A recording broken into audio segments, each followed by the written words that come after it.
Hello everyone, my name is Taylor Wiley and this is my creative critical reflection for my advanced portfolio.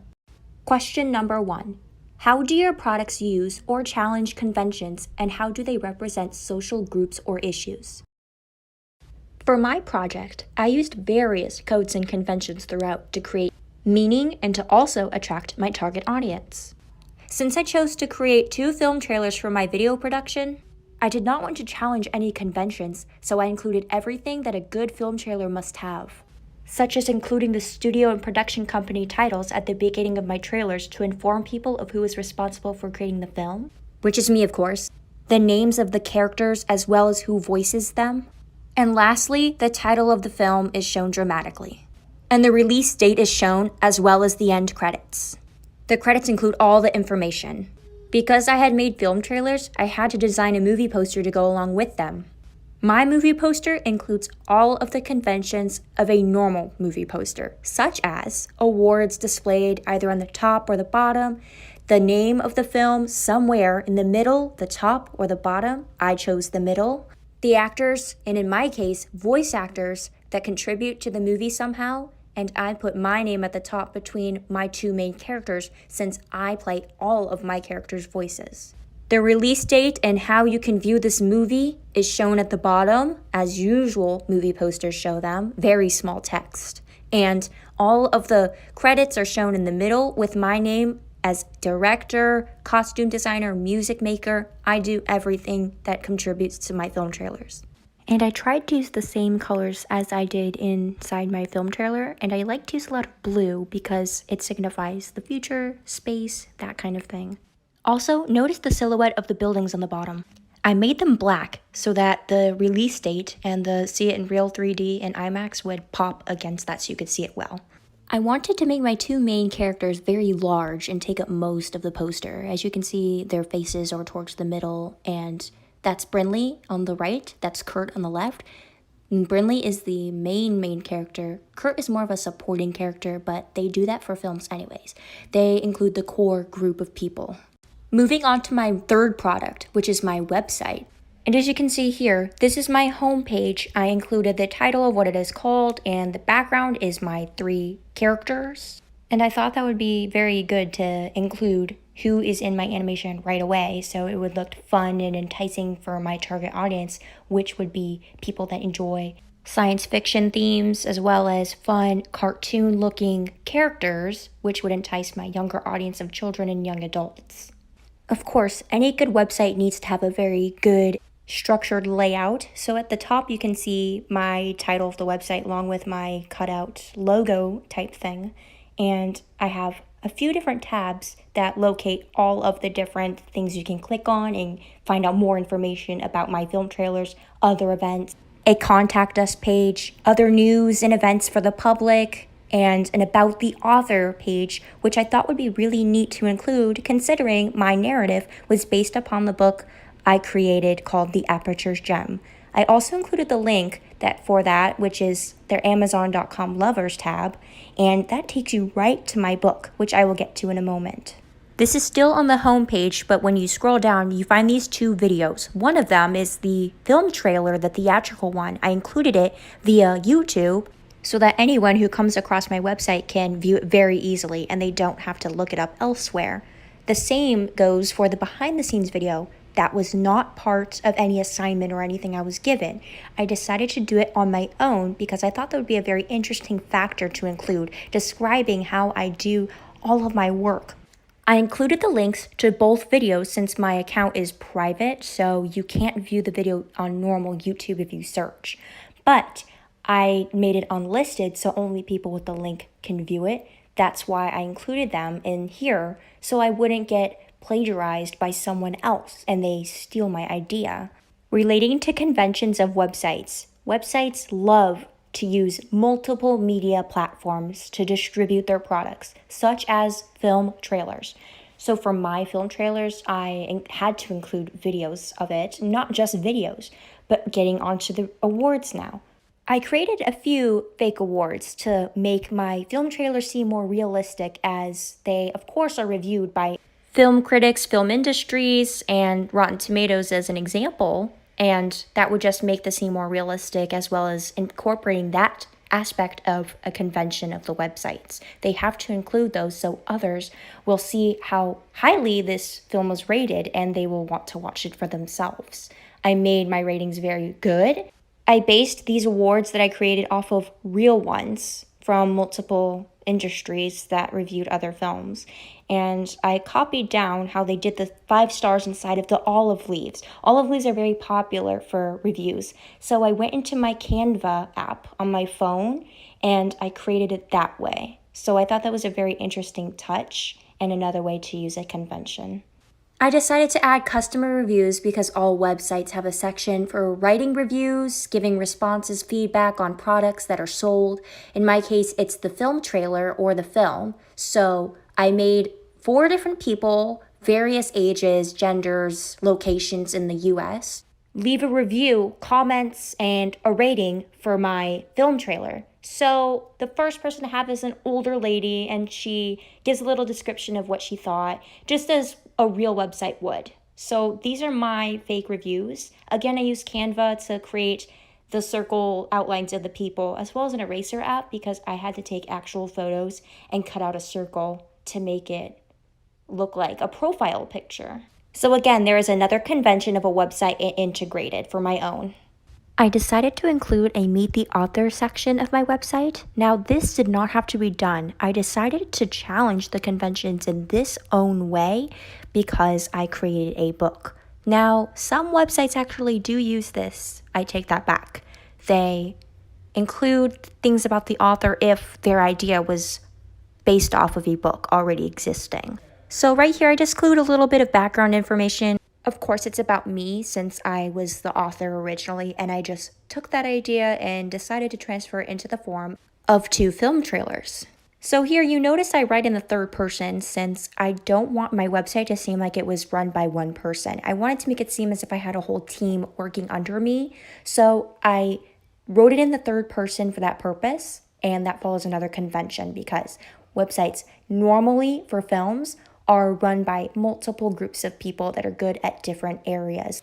So of course, always there's a picture of who the author looks like, and I decided to add my animated form of that picture over on the left because I wanted to bring in that aspect throughout the website to create my own style and theme. That follows the house style convention right there. So there's the little paragraph of myself about how I got into writing and what I do currently. Just very general things that people would like to know or even take the time to read about. Still inside of the About the Author category of my website, you find more work that I have made, including my drawings and things like that. Miscellaneous items that I just happened to include as I thought that would be a very good reference to my other work to integrate marketing that way. Of course, I had to include references to my social media and my email so that any interested viewers would contact me in that way. And if I had not included that, that would not have followed the conventions of a website. So I made sure that that was present. Moving on to my gift store, which is the third tab from the home page, and I included various items for sale with reasonable prices and items that most other websites that I looked up as including Back to the Future, Star Wars, Marvel, things like that, and how they included various clothing items with characters on them, logos, hats, bags, phone cases, mugs, and posters. I included those exact items because I wanted to incorporate that convention. Here is that Amazon link to my book that I was talking about earlier. That Amazon.com lovers tab in my website is actually a link, and when you click on it, it takes you right to this page right here. And you can either purchase the book if you wanted, or you could just view it in preview. That is another very good marketing technique that I incorporated. Here is the last tab of my website, which is public events. These 2 events I have listed are fake. The book signing is something I made up with an actual location and fake dates. But it completes the website and ties it all together and makes it that much more realistic. One of the events is a book signing, and the other is a pre-screening of the film since it's not released until July 11th, as I put inside of the film trailers themselves. This is the last part of my website. Right underneath the events listed, I have a purchase ticket section. So the buttons don't actually take you anywhere, therefore they are not real. But I decided to add in this factor because if you have a website related to a film, they usually have screening dates if it's a new release, and they will have areas where you can do so to go watch it early. Now, my products do not directly represent social groups or issues going on, but they do represent a common theme of evil versus good. This theme could relate to real-life circumstances as most people do not agree with leaders, what they have to say, what their actions may cause to local people such as governments and civilians. And this can be displayed with numerous rejection methods such as protesting, as in my story, Brinley does not like what the council members are doing to her world. Question number 2. How do the elements of your production work together to create a sense of branding? Branding is essential for any production since it ties everything together in a way that makes it all belong. Elements of my production that work together to create branding involve my website and how I integrated my video and put it into the website itself so that it could be reached that way using cross-media convergence and synergy knowledge from previous lessons in media studies A-level. Another element of my website that works with everything else I've created would be my book on Amazon.com. Everything that I've created is based off of the words in the book. So therefore, having the book linked with my website would be a very good thing to include since it connects everything in the same narrative that it belongs.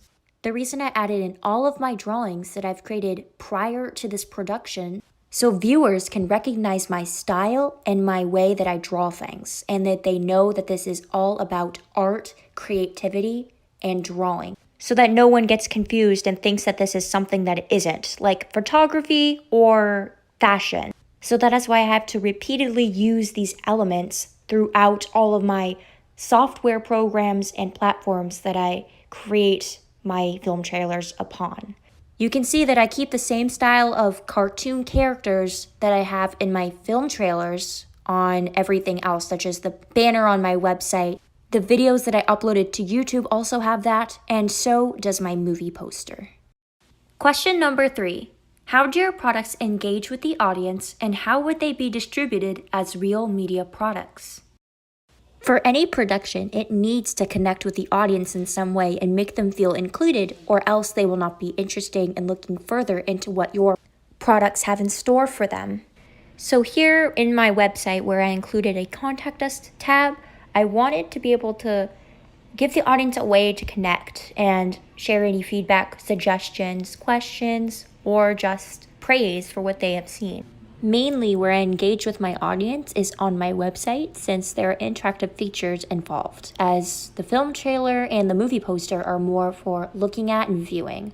So here on this page of my website, the public events really gets people to want to look at it and get involved if it were to be real. And this is what websites do. They want to get in touch with the people that are getting their product and also paying for the products. Also, for my target audience, which is children and young adults, having fun events that they can go to will just spark up more interest in the overall products that are for sale.